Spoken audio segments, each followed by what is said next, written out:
Uhali gani mpenzi mtazamaji wangu wa Afya Update, nami ni Dr. Chilo. Leo nimekuja na mada ambayo nazungumzia pia namna ya kupata mtoto wa kiume katika mzunguko wa siku 21. Mzunguko wa siku 21 ni miongoni mwa ile mizunguko mifupi zaidi katika mizunguko yote ya hedhi.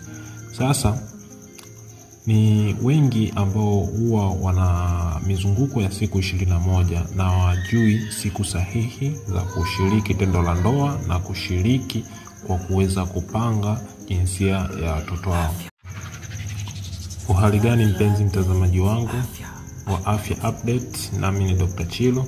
Leo nimekuja na mada ambayo nazungumzia pia namna ya kupata mtoto wa kiume katika mzunguko wa siku 21.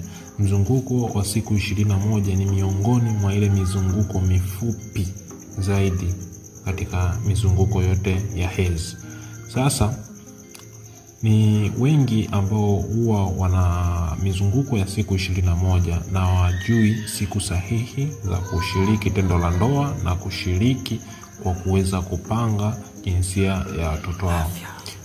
Kila mmoja anakuwa na sababu tofauti za kuhitaji kupanga mtoto yupi, na baada ya kupata kama ni mtoto wa kiume, baada ya hapo apate mtoto wa kike. Basi kila mtu yuko na interest zake za kuweza kupanga hiyo. Basi tuungane pamoja, angalia video hii mpaka mwisho, hauwezi ukakosa kitu. Tuanze hapo, tutaanza kuandika 1 2 3 4 5 6 7 8 9 10 11 12 13 14 15 16